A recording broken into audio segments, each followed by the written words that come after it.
Assalamualaikum warahmatullahi wabarakatuh. Perkenalkan, nama saya Tiana Khairunisa dengan NIM 1262072131129. Di sini saya akan menjawab soal-soal ujian tengah semester mata kuliah Etika Manajemen Kewirausahaan. Soal yang pertama ialah konsep manajemen. Manajemen yaitu upaya perencanaan, pengordinasian, pengorganisasian, dan pengontrolan sumber daya untuk mencapai sasaran secara efektif dan efisien. Konsep-konsep manajemen ialah sebagai berikut. Konsep manajemen sebagai ilmu yaitu manajemen merupakan sebuah pengetahuan yang telah disusun secara teratur dan mencoba memecahkan kendala yang berhubungan dengan sebab akibat sehingga menjadi tabiat ilmu. 2. Konsep manajemen sebagai seni terletak pada perasaan, kemampuan, pengetahuan, dan penyelesaian sampai tuntas melalui usaha-usaha yang sudah dipertimbangkan yang diterapkan dalam aktivitas manajerial. Yang ketiga, manajemen sebagai proses merupakan proses yang khas terdiri dari tindakan perencanaan, pengorganisasian, pelaksanaan, dan pengendalian di mana dalam masing-masing bidang tersebut digunakan ilmu, pengetahuan, dan keahlian yang diikuti secara berurutan dalam usaha mencapai sasaran dan tujuan yang telah diterapkan. Soal yang kedua, konsep etika. Hakikat makna etika merupakan sebuah ilmu yang mempelajari atau mengandung nilai, norma, kebiasaan, serta tingkah laku yang dilakukan manusia untuk menjaga agar relasi manusia satu dengan yang lainnya memiliki harkat dan martabat sebagai makhluk hidup. Adapun macam-macam hakikat etika diantaranya yaitu 1. Etika deskriptif. Etika deskriptif merupakan usaha menilai tindakan atau perilaku berdasarkan pada ketentuan atau norma baik buruk yang tumbuh dalam kehidupan bersama di dalam masyarakat. 2. Etika normatif. Kelompok ini mendasarkan diri pada sifat hakiki kesusilaan bahwa di dalam perilaku serta tanggapan-tanggapan kesusilaannya, manusia menjadikan norma-norma kesusilaan sebagai panutannya. Etika normatif tidak dapat sekedar melukis susunan-susunan formal kesusilaan. Ia menunjukkan perilaku manakah yang baik dan perilaku manakah yang buruk. Yang demikian ini kadang-kadang yang disebut ajaran kesusilaan. 3. Etika deontologi. Etika deontologi adalah suatu tindakan dinilai baik buruk berdasarkan apakah tindakan ini sesuai atau tidak dengan kewajiban. Dengan kata lain, suatu tindakan dianggap baik karena tindakan itu memang baik pada dirinya sendiri, sehingga merupakan kewajiban yang harus kita lakukan. 4. Etika teleologi. Etika teleologi menilai baik buruk suatu tindakan berdasarkan tujuan atau akibat dari tindakan tersebut. Suatu tindakan dinilai baik kalau bertujuan baik dan mendatangkan akibat baik. Yang kelima, etika keuntungan. Etika keuntungan tidak mempersoalkan akibat suatu tindakan, juga tidak mendasarkan penilaian moral pada kewajiban terhadap hukum moral universal. Etika keutamaan lebih mengutamakan pengembangan karakter moral pada diri setiap orang. Soal yang ketiga ialah etika kewirausahaan dalam kehidupan sehari-hari. Etika kewirausahaan merujuk pada prinsip-prinsip moral dan nilai-nilai yang harus diterapkan dalam kegiatan sehari-hari pada wirausaha. Etika kewirausahaan membimbing perilaku bisnis yang bertanggung jawab, adil, dan berkelanjutan. Berikut ini adalah beberapa prinsip etika kewirausahaan yang dapat diterapkan dalam kehidupan sehari-hari, yaitu 1. Integritas.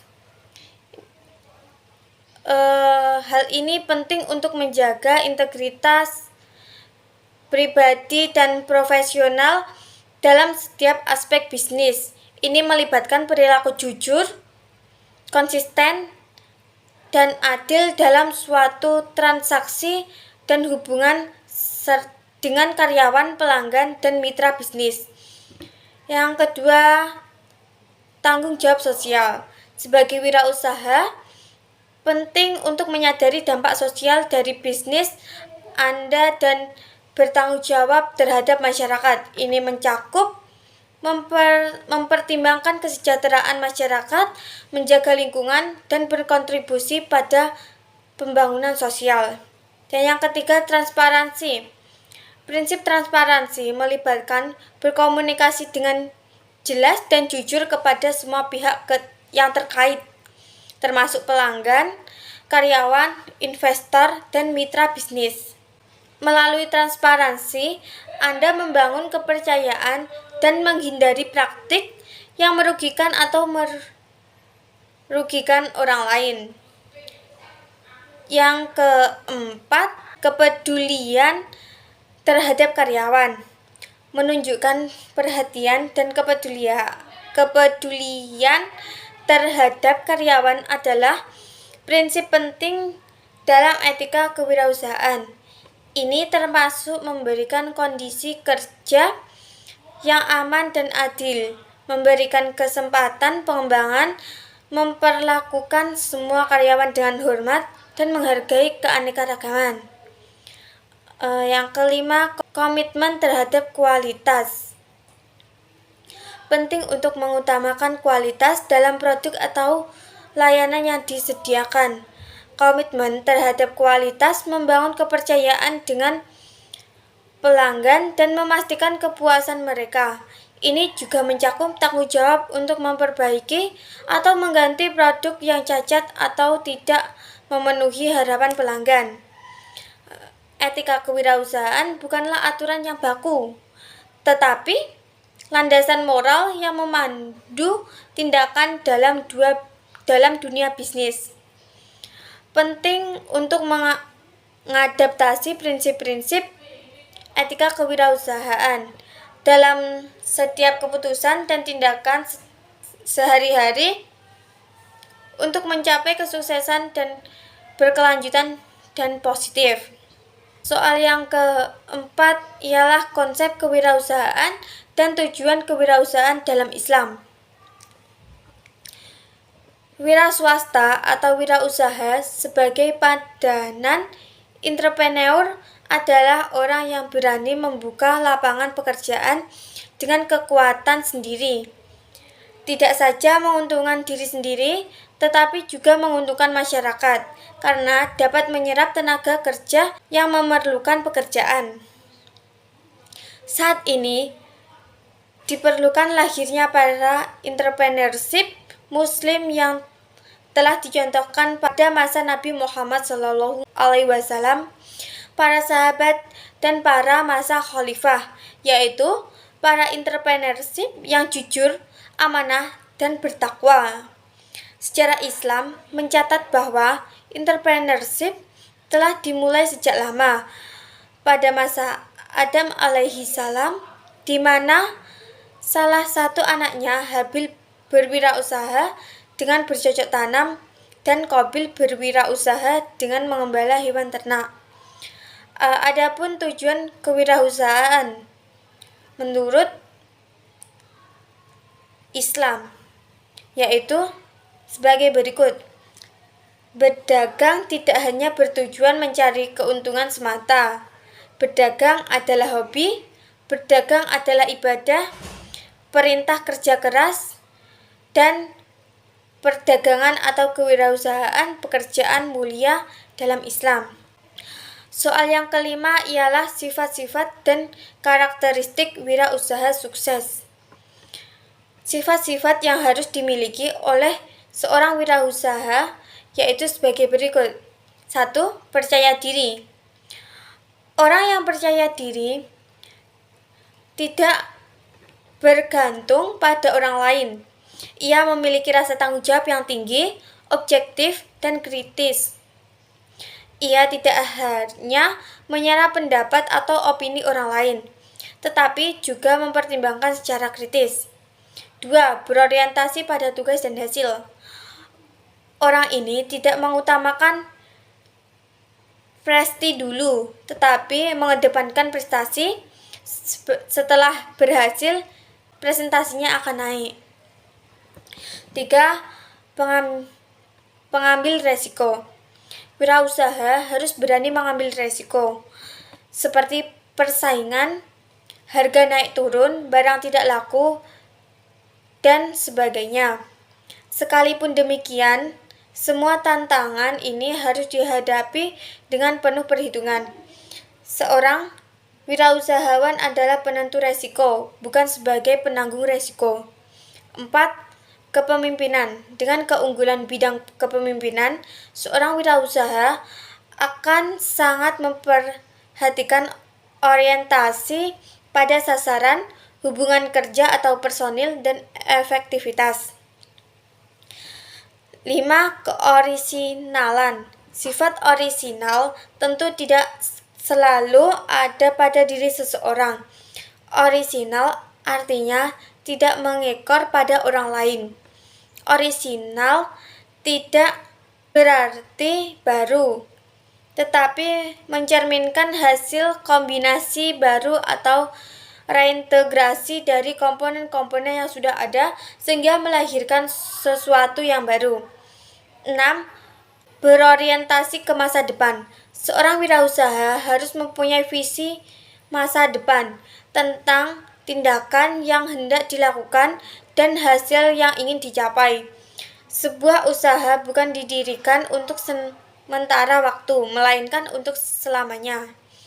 7. Kreativitas. Kreativitas adalah kemampuan untuk membuat kombinasi-kombinasi baru atau melihat hubungan-hubungan baru antar unsur data variabel yang sudah ada sebelumnya. Jadi, seorang wirausaha sukses sekurang-kurangnya memiliki 12 karakteristik, yaitu motivasi untuk berprestasi, selalu perspektif, berdaya cipta tinggi, memiliki perilaku inovasi tinggi, memiliki komitmen dalam pekerjaan, memiliki etos kerja dan tanggung jawab, mandiri atau tidak bergantung pada orang lain, berani mengambil resiko, selalu mencari peluang, memiliki jiwa kepemimpinan, memiliki kemampuan manajerial, dan memiliki kemampuan personal.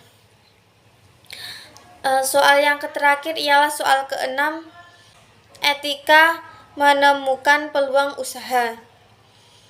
Ketika kita menjalankan bisnis, penting untuk memahami dan menganalisis peluang bisnis yang ada. Peluang bisnis meliputi pengembangan ide dan kreativitas, menjelaskan ide tersebut dengan baik kepada karyawan, dan menentukan tujuan bisnis. Saat mengembangkan ide, penting untuk mengetahui peluang bisnis mana yang cocok dan sesuai dengan identitas usaha. Sumber peluang usaha dibagi menjadi sumber peluang usaha internal dan eksternal. Berikut beberapa faktor internal dan eksternal yang menjadi peluang usaha, diantaranya modal keahlian, wawasan dan pengetahuan, sumber daya manusia, dan kreativitas, masalah yang dihadapi, peminatan pasar, melakukan upgrade dengan barang yang sudah ada. Sekian jawaban dari saya. Kurang lebihnya mohon maaf. Wabillahi taufik wal hidayah. Wassalamualaikum warahmatullahi wabarakatuh.